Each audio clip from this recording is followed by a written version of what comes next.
Hi guys, welcome to Cricket Channel Venkatesh.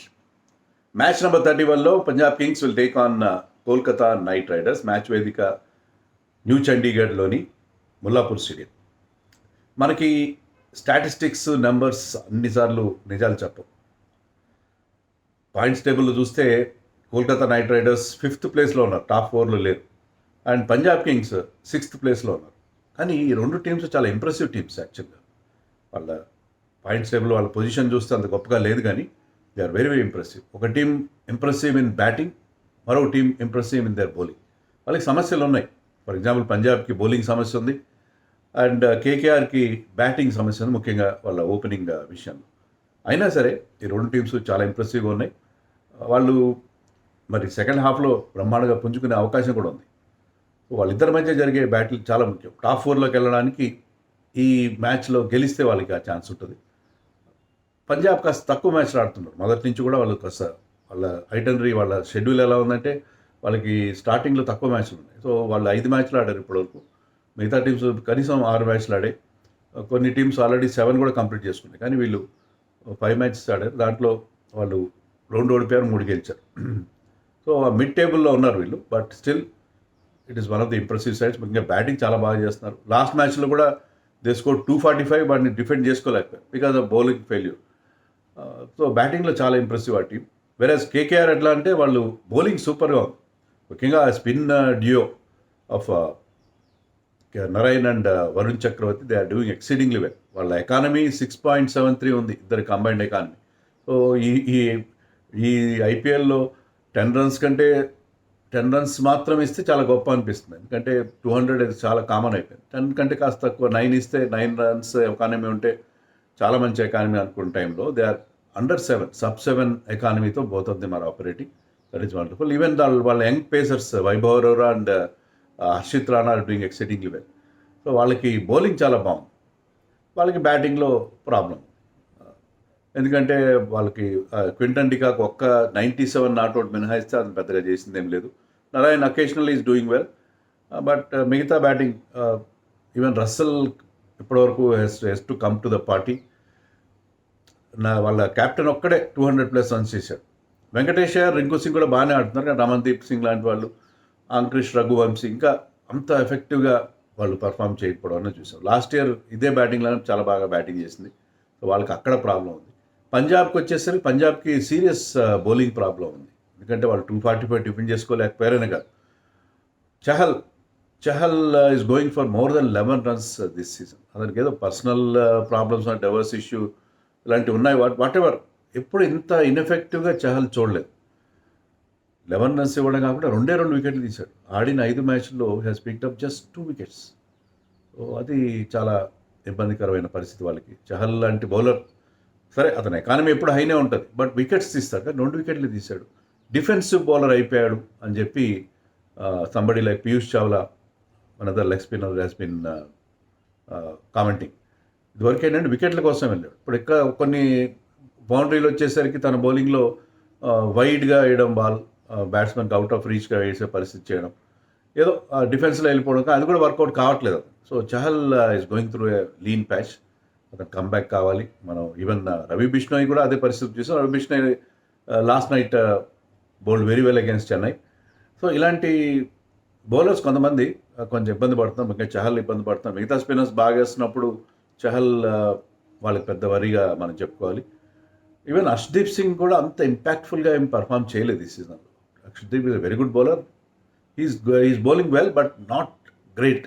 అది వాళ్ళకి ఏంటంటే లాస్ట్ ఇయర్ కానీ అంతకుముందు కానీ పంజాబ్ ఇప్పుడు కూడా Harshdeep has given wonderful results. కానీ ఈసారి హర్షదీప్ కూడా is having a quiet and middling IPL so far. ఇక మిగతా బౌలర్స్ కూడా అలాగే ఉన్నారు కదా.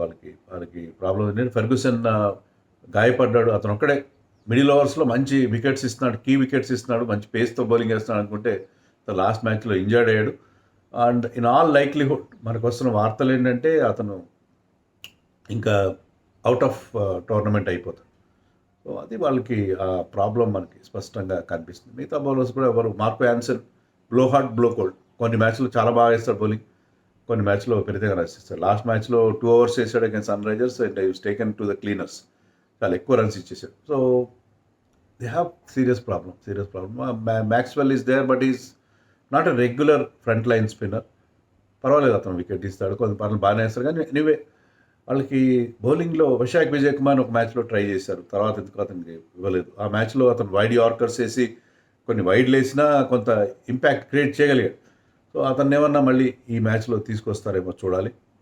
యష్ ఠాకూర్ని ట్రై చేస్తారు, అతను కూడా పెద్ద ఎఫెక్టివ్ అనిపించలేదు. They have problems in bowling. So అది పరిస్థితి. ఏమైనా మార్పులు ఉంటాయా? పంజాబ్ మరి అదే మనం ఫెర్గ్యూసన్ గురించి చెప్పుకున్నాం కదా. పంజాబ్ ఫెర్గ్యూసన్ ప్లేస్లో ఎవరిని ఆడిస్తారు? జేవియర్ బార్ట్లెట్ అనే ఒక ఆస్ట్రేలియన్ పేసర్ ఉన్నాడు, కానీ అతను ఇండియన్ కండిషన్లో అంత పెద్ద ఎక్స్పీరియన్స్ లేదు. మరి అతన్ని ఆడిస్తారా, లేకపోతే వాళ్ళకి అజ్మతుల్లా మర్జాయ్ ఉన్నాడు కదా, అతన్ని ఆడించుకోవచ్చు. లేకపోతే ఆరన్ హార్డీ అని మరొక, వీళ్ళిద్దరు పేస్ బౌలింగ్ ఆల్రౌండర్స్. వాళ్ళిద్దరిలో ఎవరినో ఒకరిని ఆడించుకునే అవకాశాలు ఎక్కువ కనిపిస్తున్నాయి. ఎందుకంటే జేవియర్ బార్ట్లెట్ అతను ఏదో బ్యాకప్గా పెట్టారు, కానీ అతను కంటే కూడా వీళ్ళిద్దరిలో ఎవరో ఒకరిని ఆడిస్తారని మనం ఎక్స్పెక్ట్ చేయొచ్చు. So Ferguson has to be replaced. అంతమించి మార్పులే ఉండవు. మనం అనుకున్నట్టు వైశాఖ్ విజయ్ కుమార్ని యష్ ఠాకూర్ ప్లేస్లో వైశాఖ్ విజయ్ కుమార్ని ట్రై చేసే అవకాశం కూడా మాకు. Otherwise their batting is doing exceedingly well.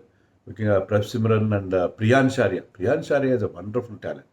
Priyan షారియాని somebody like Sidhu is comparing with Sachin Tendulkar కంటే బెటర్ అని చెప్తున్నాడు. బట్ అదే మనకి శాంపుల్ సైజ్ తక్కువ, బట్ ఆడిన కొద్ది మ్యాచ్ల్లో కూడా అతను అట్లీస్ట్ 3 మ్యాచెస్లో వెరీ వెరీ ఇంప్రెసివ్. అతను కొట్టే సిక్స్లు, అతనికి ఉన్న టైమింగ్, అతని ఆ డేరింగ్, నిజంగా అతను వండర్ఫుల్ టాలెంట్.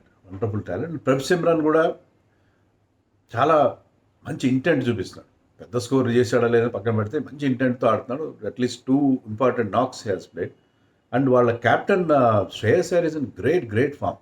200+ స్ట్రైక్ రేట్తో ఆడుతున్నాడు, మంచి రన్స్ చేస్తున్నాడు. 200+.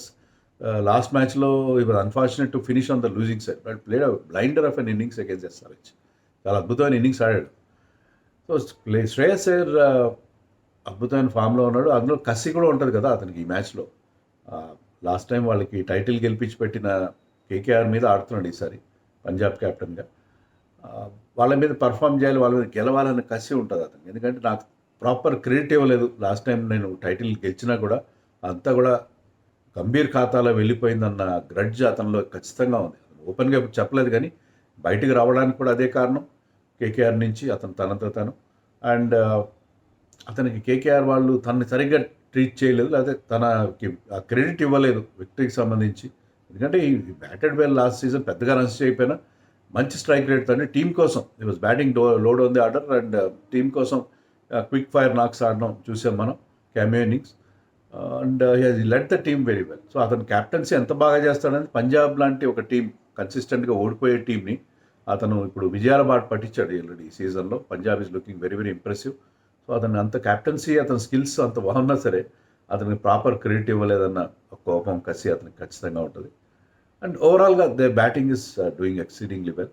సో వాళ్ళ బ్యాటింగ్ బాగుంది. బౌలింగ్లో దే హ్యావ్ టు ఇంప్రూవ్. అలాగే కేకేఆర్ వాళ్ళకి బౌలింగ్ బ్రహ్మాండంగా ఉంది. బ్యాటింగ్లో అందరూ ఈవెన్ రానే రన్స్ చేస్తున్నారు, కానీ చెప్పుకోదగ్గ రన్స్ చేయట్లేదు. సో ఈ 2 టీమ్స్ ఆ బ్యాటింగ్ బౌలింగ్ ప్రాబ్లమ్స్ నుంచి బయటపడాల్సిన అవసరం మనకి కనిపిస్తుంది.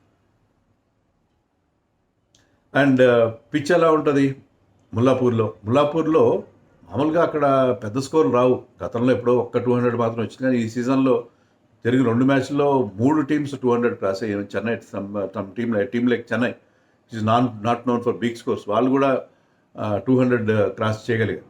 సో ఇక్కడ బిగ్ స్కోర్సే వస్తాయి, కానీ chasing is becoming a problem.